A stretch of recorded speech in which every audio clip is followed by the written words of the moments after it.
কানাডার কোম্পানি নাইকোর ৩টি গ্যাস ক্ষেত্র পরিত্যক্ত দেখিয়ে চুক্তির মাধ্যমে রাষ্ট্রের ১৩,৭৭৭ কোটি টাকার আর্থিক ক্ষতিসাধন ও দুর্নীতির অভিযোগে ২০০৭ সালে বেগম খালেদা জিয়া সহ ৫ জনের বিরুদ্ধে তেজগাঁও থানায় মামলা করে দুদক।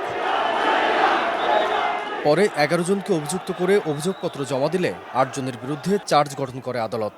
এ মামলায় সাক্ষ্য গ্রহণ শেষ করে রায় পর্যন্ত পৌঁছাতে সময় লেগেছে প্রায় ১৭ বছর। রাষ্ট্রপক্ষের ৬৮ জন সাক্ষীর মধ্যে আদালতে সাক্ষ্য দিয়েছেন ৩৯ জন। তবে কেউই আসামিদের বিরুদ্ধে সাক্ষ্য দেননি বলে জানান আইনজীবীরা। রয়্যাল কানাডিয়ান মাউন্টেড পুলিশ ২ জন সদস্য এসেছিল, তারা কিন্তু বেগম জিয়ার বিরুদ্ধে কোনো অভিযোগ করেন নাই, বরঞ্চ ওই ২ জন সাক্ষী বরঞ্চ শেখ হাসিনার বিরুদ্ধেই কথা বলে গেছে।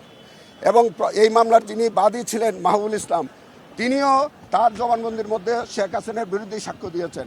সর্বশেষ এই মামলার যিনি তদন্তকারী কর্মকর্তা সাইদুর রহমান, তিনিও যে সাক্ষ্য দিয়েছেন সেই সাক্ষীর মধ্যে পরিষ্কার করে বলছে যে বেগম খালেদা জিয়া কোনো সারসংক্ষেপ অনুমোদন দেন নাই।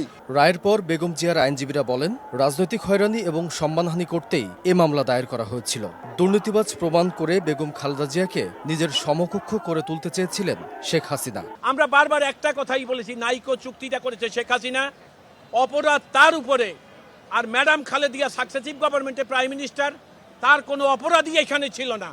সুতরাং আমাদের প্রতিক্রিয়া হলো এই যে একটা মিথ্যা মামলা একটা স্বৈরাচার সরকার জন্ম দিয়েছিল, আজকে আদালতের রায়ের মধ্যে সেই মামলা মিথ্যা হিসেবে তার যবনিকাপাত হলো। এই মামলাটি শুধুমাত্র শেখ হাসিনার দুর্নীতিকে ব্যালেন্স করার জন্য, তার সমকক্ষ করার জন্য আমাদের দেশনেত্রী বেগম খালেদা জিয়া অত্যন্ত জনপ্রিয় নেত্রী, তাকে মেলাইন করার জন্য রাজনৈতিকভাবে, সামাজিকভাবে, রাষ্ট্রীয়ভাবে তাকে মেলাইন করার জন্য তাকে মিথ্যা মামলা দিয়েছে। শেখ হাসিনা সহ দুদকের তৎকালীন কর্মকর্তাদের বিচারের আওতায় আনা সহ বেগম খালেদা জিয়ার সম্মানহানির জন্য ক্ষতিপূরণের দাবি জানান আইনজীবীরা। উপযুক্ত ক্ষতিপূরণ দিয়ে তাকে সম্মানিত করবার জন্য।